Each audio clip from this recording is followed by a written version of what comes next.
Fala pessoal, tudo bem por aí? Eu sou Guilherme Seabra e está começando mais um Produto pelo Mundo.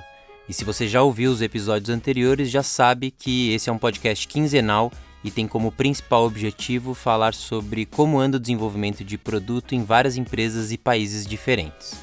A convidada de hoje é Senior Product Manager na Disney, atuando com a ESPN+. E daqui a pouco ela já conta mais o que é, já que esse produto, por enquanto, só está disponível para os Estados Unidos. Seja muito bem-vinda, Ana Velar.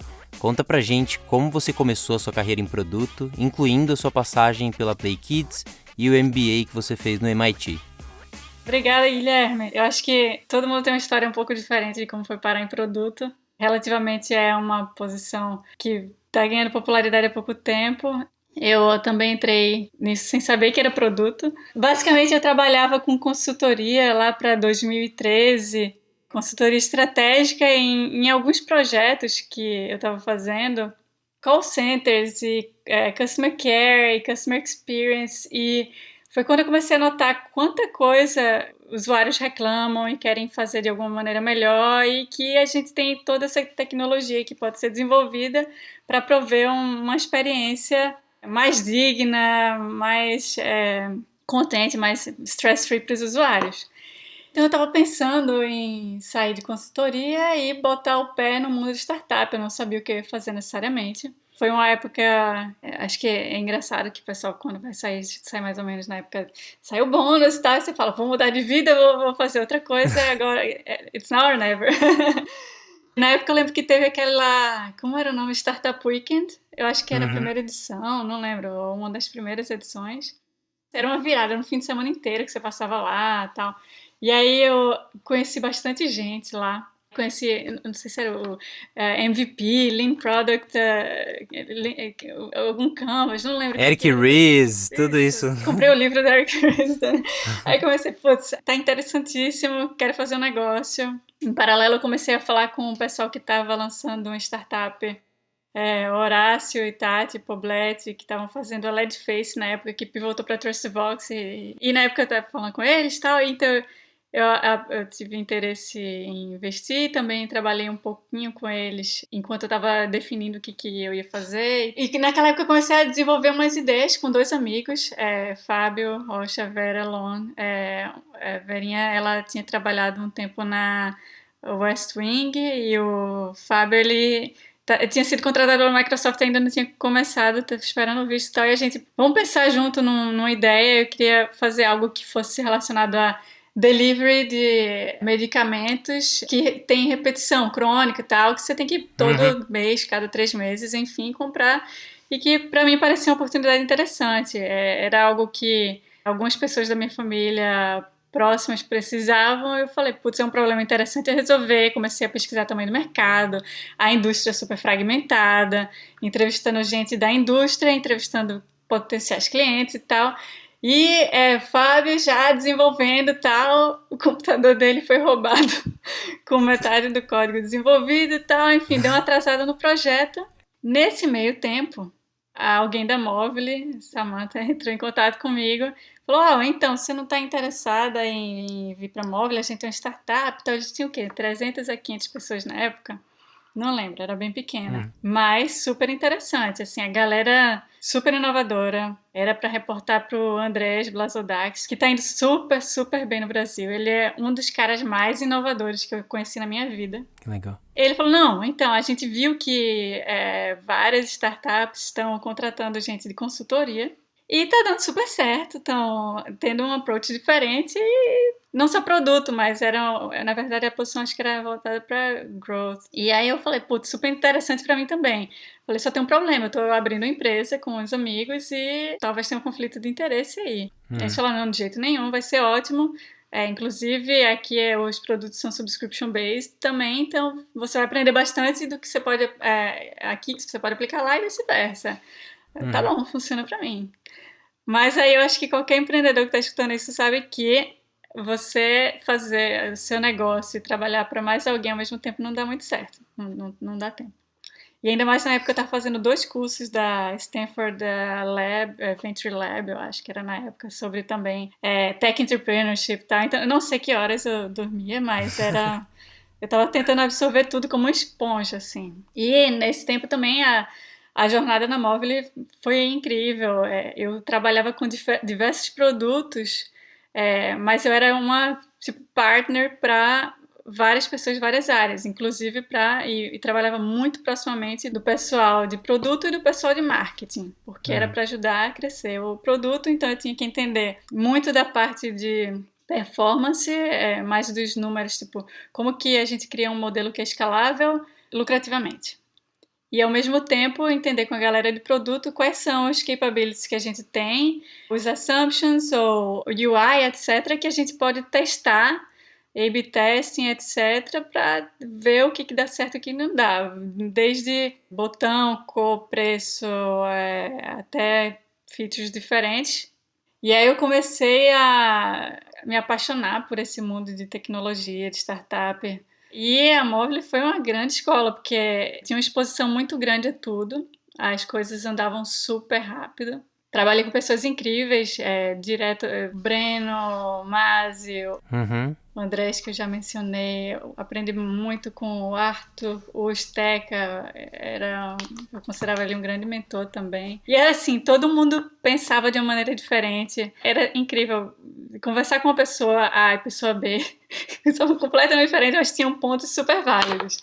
E que eu Legal. carrego até hoje comigo, né? E muita exposição também, decisões, tudo era extremamente transparente, então era muito mais fácil aprender e crescer e tudo. Só que aí quando eu entrei também, eu falei também, ó, outro porém é que eu planejo fazer um MBA. Daqui a um ano eu vou sair para o MBA, eu vou aplicar e tal, então se não tiver problema com vocês, tá tudo bem por mim também. Eles super apoiaram o processo, fiz o TOEFL, eu já tinha feito o GMAT e tal. Eu fiz isso e quando chegou a hora de ir para o MBA, quase que eu desisti do MBA porque as oportunidades estavam incríveis na Móvel. Eles fazem um trabalho muito bom para reter pessoas os desafios estavam aumentando. Eu achei legal. Mas, por razões pessoais também, eu acabei aceitando o acceptance do MIT e Uhum. vim fazer um MBA de 2 anos. Nisso eu estava com um pezinho em produto, mas eu diria que eu me submergi mesmo depois do MBA, que foi quando eu voltei full time para a Móvel, mas eu estava trabalhando remotamente de Nova York, porque o meu marido ele é meio americano, então ele estava com um trabalho aqui também, então não tinha muito como mudar de volta para o Brasil. Mas eles foram super flexíveis. Eu ia para o Brasil a cada 2 meses, mais ou menos. Passava umas 2, 3 semanas, umas 2 semanas em Campinas com o pessoal do Play Kids, trabalhando com o Breno, e eu tinha uma equipe. Ali eu liderava a equipe de Product Growth, um squad focado muito em experimentação. Eu trabalhava com um pessoal incrível, adorava a minha equipe. E esse pessoal, o Felipe Culinário, o Lucas Rodolfo e o Eduardo Ju, incríveis, cada um com sua expertise. O Lucas, ele era estagiário na época, super empreendedor, ele tá fazendo o negócio dele hoje.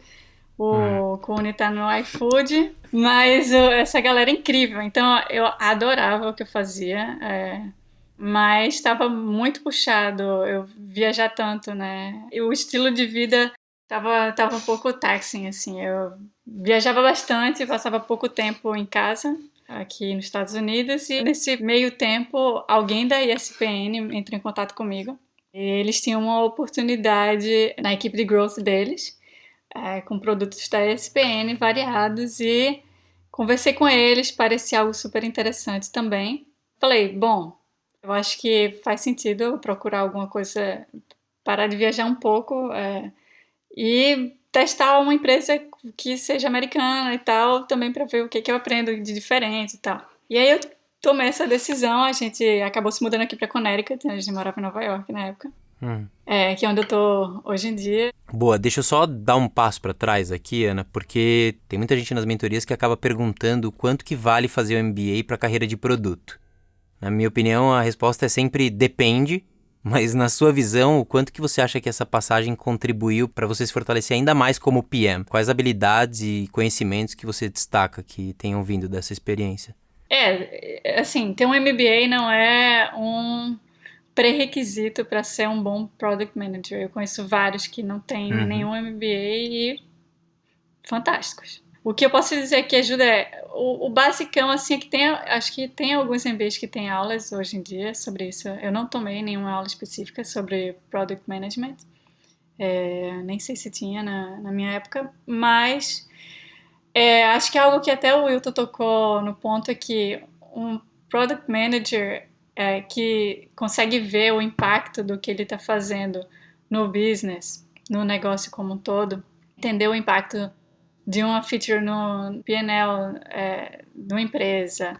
Então, acho que esse é um ponto. O outro ponto ser PM é se comunicar. Uhum. Você tem que ser muito claro e saber se adaptar sua comunicação a diversos stakeholders.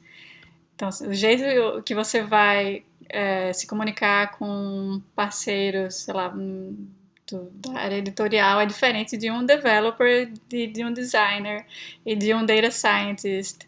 Então, você saber adequar a sua comunicação, de certa maneira ser sucinto e ter algumas técnicas para conseguir passar sua mensagem mais claramente via e-mail ou verbalmente ou numa apresentação, ajudam muito. Legal. Mas, obviamente, ninguém precisa de um MBA para ser bom em comunicação. Isso é um dos pontos que ajuda. E um outro é você, pensando no longo prazo, se ser um Product Manager é um passo na sua carreira e você no final quer ser um CEO ou crescer e tal, ajuda bastante você ter uma visão que vai além do produto em si, né? Esse é o terceiro ponto, mas eu acho que é o seguinte, você tem várias aulas que tocam em diversas disciplinas que vão além de produto. Seja logística, marketing, data analysis ou science, etc. E que mesmo você, como produto, não atuando num produto que seja de marketing ou data science, etc., você entender um pouco do que a outra pessoa faz vai ajudar não só a fazer parcerias, mas quando você for um gestor de uma área maior, você vai saber muito bem o impacto entrelaçar entre uma coisa e outra. Muito bem. Agora, você ia começar a falar aqui da sua entrada na ESPN, você comentou que uma pessoa te procurou. Como é que foi o processo seletivo? Então, uma pessoa me procurou pelo LinkedIn.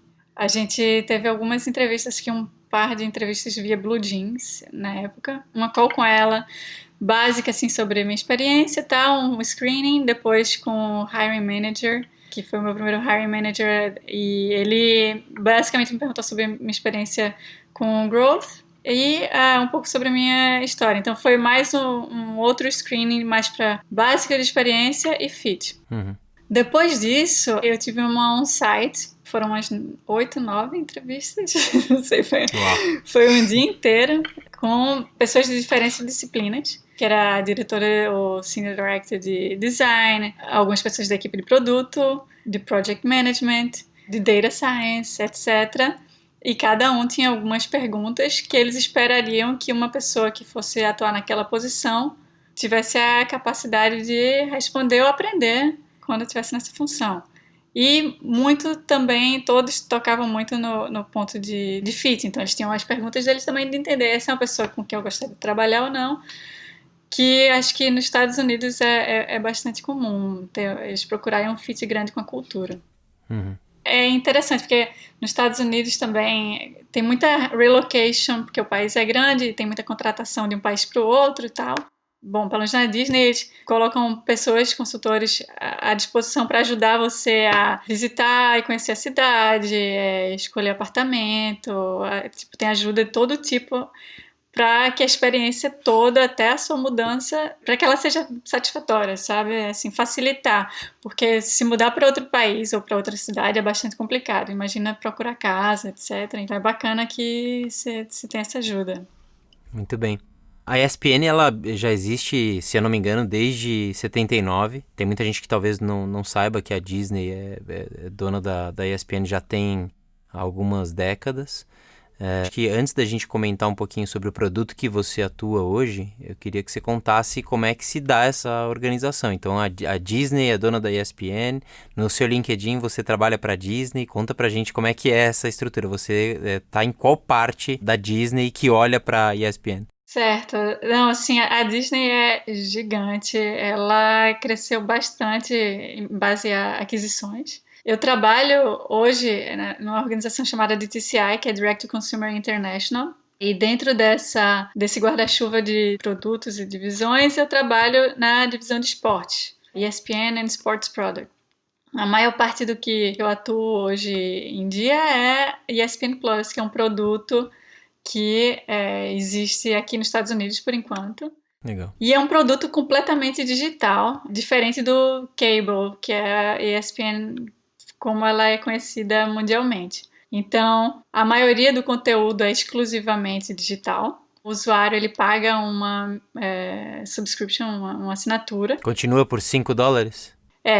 Exato, Legal. R$4,99. Inclusive, acho que anunciaram, vai ter um aumento de preço provavelmente em breve. Uhum. Mas que é um preço extremamente baixo para uma quantidade de produtos incrível, assim, uma oferta incrível de futebol internacional para o americano, né? Alguns jogos de MLB, algumas coisas de NHL, bastante boxing, muito esporte que a ideia do ESPN Plus e do Mais é que começou como algo adicional à oferta que já existia. Então, coisas que não eram tão cobertas, foi-se atrás de trazer para o usuário. Então, tem muito esporte de Ivy League, que é de faculdade, que não era coberta, alguns esportes que não eram tão populares e que estão lá e que chega ao fã do esporte uma alternativa para assistir.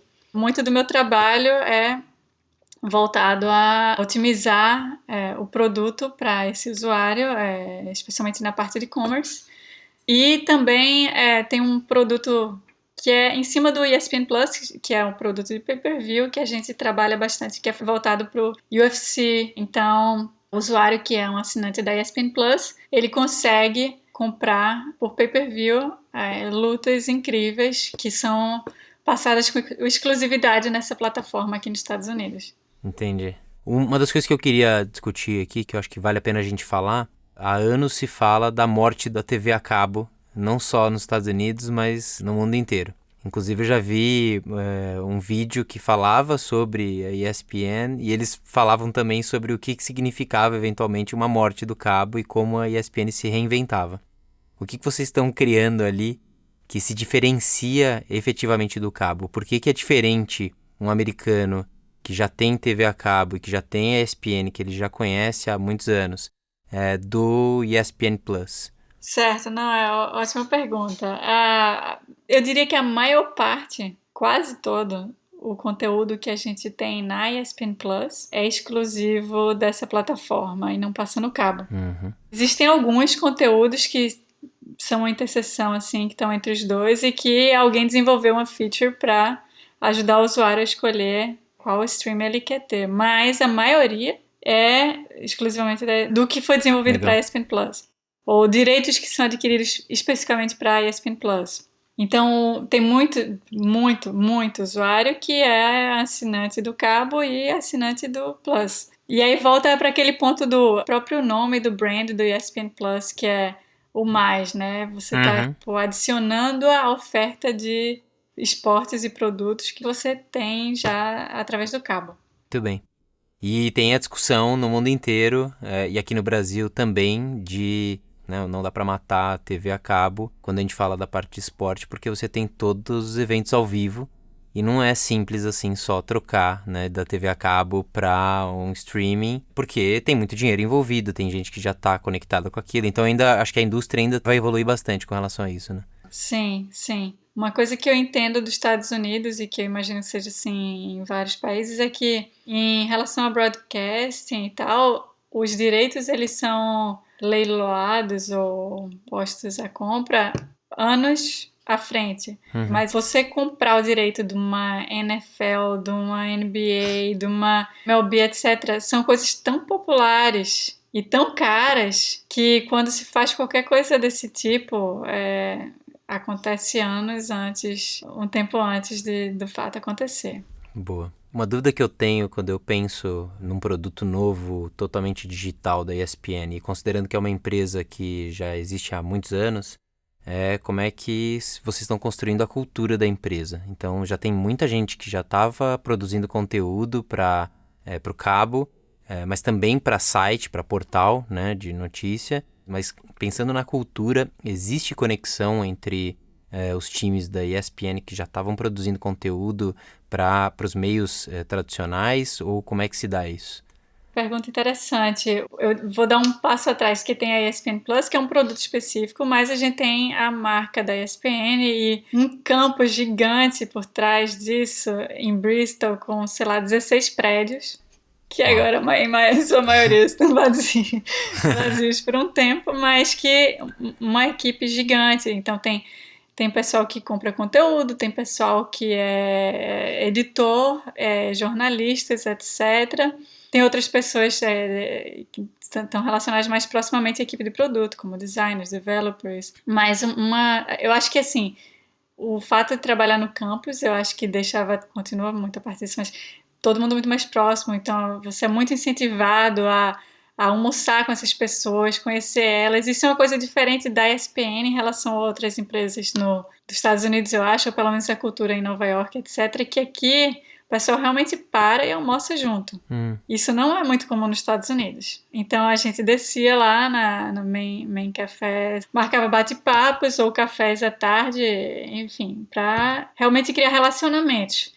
Então, esse ponto da cultura de criar relacionamentos com outras áreas é super importante, porque numa empresa tão grande e que está tão entrelaçada, você não pode simplesmente sair caçando quem você precisa, quando você precisa, porque senão você vai demorar, vai ser inefetivo. E, sinceramente, é tanta gente interessante fazendo tanta coisa legal que vale a pena você investir nisso, de criar relacionamento. Mas uma coisa que eu acho bem legal da cultura, e vai muito com aquele ponto do artefato, no time de Sports Product, a gente tem um negócio que chama Player of the Month, então tem uma bola de futebol americano com Player of the Month, tal, com o nome da equipe, que todo mês tem alguém que é reconhecido não pelo resultado necessariamente, mas por questões de colaboração ou de atitude, etc., que impactaram outras pessoas da equipe. E geralmente são highlights bem legais que compartilham das diferentes pessoas. E quem é o Player of the Month dá uma assinatura ali na bola, e no próximo mês você fica com a bola, no próximo mês você vai e passa para outra pessoa. Não sei como é que isso está acontecendo agora, todo mundo remoto, mas a gente tem até um símbolo no Slack para um emojizinho que você põe lá, mas que é bem legal e que traz muito essa questão de união e reconhecimento e tudo mais do pessoal. Legal. Eu vou pegar o gancho já que você falou de um artefato. Você consegue pensar em outros artefatos que você considera que ajudam a construir uma cultura de produto? Olha, uma coisa que é engraçada, assim, eu saí de licença maternidade em novembro e eu voltei em abril. Ou seja, eu voltei com o Covid e o circo pegando fogo, né? E eu achei que foi uma transição bastante seamless, foi uma transição relativamente tranquila para quem está voltando depois de 5 meses, bem no meio da pandemia.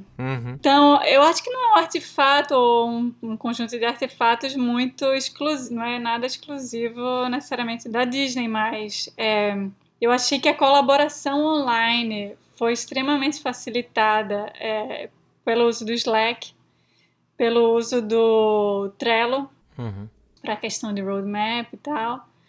E, querendo ou não, também o uso de documentos compartilhados facilitou demais a minha volta ao trabalho, porque por mais que eu não estivesse no campus com a galera e tal, eu consegui get up to speed assim, muito facilmente, assim. Legal. O nível de colaboração que acontece no Slack parece que você está no escritório. Então a gente tem bastante uma estrutura de grupos muito boa que ajuda a discutir tudo facilmente. Não é necessariamente um product artifact, mas... Não, mas eu acho que pro contexto em que você está inserido, em que você acabou de voltar de licença, são artefatos que ajudam a você voltar no jogo.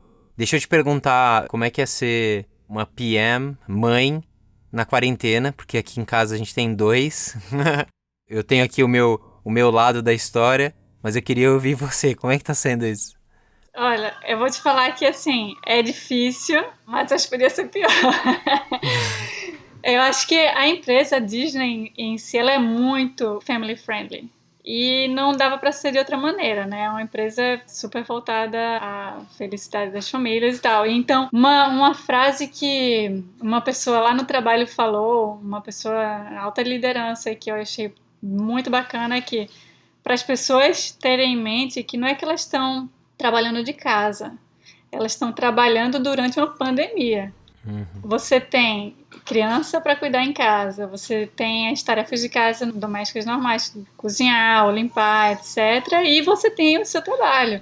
E dependendo da idade do seu filho, você tem mais ou menos trabalho, né? Ainda mais, que tem muito pai fazendo homeschooling aqui ou cuidando de um bebê, que é o meu caso. Então, eu e meu marido, a gente reveza muito. A gente vê o calendário um do outro para ver quem vai apresentar alguma coisa. Se eu preciso fazer uma apresentação ou ele precisa fazer uma apresentação, a gente tenta não marcar na mesma hora as duas, para que o outro consiga segurar a onda com a Emma. E a outra coisa que a gente faz é tentar entender qual é o horário que ela vai tomar uma soneca maior ou menor para agendar o momento de maior produtividade. Durante o dia foi um gás maior, mas eu acho que ajuda você a ser muito mais focado e a ver realmente quando você precisa de uma reunião ou não. Quando não é necessário uma reunião, você resolve tudo por e-mail, por Slack, etc. Ou uma ligação muito rápida para resolver e esclarecer algum ponto e pronto. Muito bem. Vou mandar um abraço pros pais e mães, né? Porque... Força, pessoal! Força que vai acabar tudo isso. Boa. Eu vou voltar então. Normalmente um time, uma squad é composta por quais disciplinas, quais profissionais? Os squads, eles têm como parte, diria, meio que permanente delas, desenvolvedores, Product API, etc e tal. E também designers que se especializam em UI, UX, um pouco de tudo. E o pessoal de produto, que é quem está desenvolvendo essa feature. Um Product Manager ou Senior Product Manager em geral. E existem outras disciplinas que estão em muito próximo contato, mas que podem atuar mais em um squad, mas que a gente acaba tendo interações com certa frequência também. Então, apesar de não serem parte do squad, é mais ou menos como se fossem. Saquei. Não participam dos stand-ups e tudo mais. Uhum. Agora, uma dúvida que eu fico, porque o seu time olha também para a quantidade de devices que as pessoas podem ter o ESPN Plus, né? Onde vocês estão, né? Não é só no mobile e no web. E você tem desenvolvedor para cada uma dessas diferentes plataformas? Temos desenvolvedores que fazem coisas para mais de uma plataforma. Uhum. E alguns desenvolvedores que fazem coisas só para algumas plataformas específicas. O ESPN Plus está hoje na Roku, Apple TV, Fire TV, Android TV. Está na iOS, Android, mobile, tablets. E também na web. Então a gente tem o site da ESPN, que também tem uma streaming capability. Acho que é isso, né? Os principais. Uhum. A gente quer agora saber o que é ser uma PM na ESPN. Quais são as qualidades em comum que são esperadas e como é que vocês são avaliados por aí? O motto, assim, da ESPN é Serving Fans Anytime, Anywhere. Então, no final das contas, o Product Manager, ele tem que pensar na experiência do usuário, ponta a ponta, para ser incrível nos produtos que a gente está lançando. Então, a gente fica um pouco obcecado com essa experiência, tenta fazer o máximo, quando possível, testar essas hipóteses, colocar na frente dos usuários, de tempo em tempo ver como que eles estão pensando. Então, entender o usuário e tentar prover a melhor experiência para ele diria que é o primeiro ponto. O segundo é a questão de stakeholder management, que é gerir os relacionamentos com parceiros dentro da empresa para conseguir criar um produto de qualidade para todo mundo. Então, isso envolve entender quais são as necessidades de quem vai usar ou está tentando se comunicar com esse usuário final, mas também entender a visão dele, a perspectiva desses parceiros do que pode fortalecer ou fazer um produto melhor. E eu diria que também, isso não só na ESPN, mas em qualquer lugar, o Product Manager tem que entender um pouco de Data Analysis e ser hands-on e proativamente também buscar e pedir os dados certos para entender o que está produzindo, entender o impacto que foi criado e tudo mais. Uma coisa legal é que, pelo menos na org da qual eu faço parte, o pessoal incentiva muito você a tentar ser um PM melhor, sempre. Tem uns treinamentos que o pessoal está organizando, vários, desde Writing Great User Stories, até Data Analysis, ou Order Management, ou Dealing with Failure, porque você com certeza vai errar várias vezes e acertar outras, porque você está testando hipóteses constantemente, né? Mas o ponto se incentiva você a ser um Product Manager melhor. Isso é uma grande parte da cultura aqui. Essa bateria de treinamentos é disponível para quem quiser, quando quiser, tem alguns horários e tal, e você é incentivado a sign up, se quiser, para o tema que quiser, ou achar que precisa e tal, para crescer e se desenvolver nesses pontos. Então, achei bem bacana. Você tem bastante experiência com produtos de assinatura. A gente vê vários segmentos usando subscription, inclusive varejistas. Quais foram seus aprendizados e qual dica você pode dar sobre esse tema? Então, alguns pontos que eu aprendi sobre o modelo de negócio subscription, seja através dos trabalhos que eu tive ou também de cursos que eu fiz, inclusive tem um excelente do Reforge, alguns cursos voltados para growth e muitos tocam também em como crescer um negócio de subscription. Então, o número 1 é entenda bem os units economics, o que vai fazer o seu negócio crescer sustentavelmente. E aí vem duas métricas importantes. Uma é lifetime value, que é o valor que o usuário vai ter para sua empresa, vai trazer ao longo desse tempo na sua base. E o segundo indicador é o custo da aquisição desse usuário, que no final das contas, esse custo ele tem que se pagar, não adianta gastar uma fortuna em trazer um assinante se ele vai sair depois de 2 meses e a receita que esse usuário, a assinatura é baixa, então tem que se equilibrar esse valor. O segundo ponto como um fator-chave para esse tipo de negócio crescer é você reter esse usuário. Iniciativas que tragam mais valor para reter, engajar esse assinante e manter ele ativo vão, long way, assim, eles ajudam a fazer com que o negócio funcione e cresça mais sustentavelmente. E o terceiro ponto que eu acho bem interessante, isso eu vi no curso do Reforge, é sobre Growth Loops, que é entender, é um pouco daquela visão de funil, mas com uma outra perspectiva. Então, você vai adquirir, engajar, reter ou recuperar usuários na sua base de assinantes, mas a concepção a ideia do Growth Loops é que você pode gerar vários desses funis nas diferentes áreas de negócios que se aplicam ao seu produto para crescer de uma maneira exponencial e multidimensional. Eu acho bastante interessante também esse conceito. Muito bem. A gente já está quase indo para o final do nosso episódio, mas como sempre a gente pede alguma recomendação, alguma dica de algum livro ou algum conteúdo que você tenha consumido recentemente, mesmo com quarentena e filho. Vou te falar que eu li um monte de livro pela metade. E é tudo no Audible agora, né? Na verdade, eu já usava o Audible bastante porque eu dirigia para o trabalho uns 40 minutos para ir e 40 para voltar, então eu escutava bastante. Um que eu acho muito legal para Product Management é o Sprint. O método usado no Google para testar e aplicar novas ideias em apenas 5 dias, do Jake Knapp.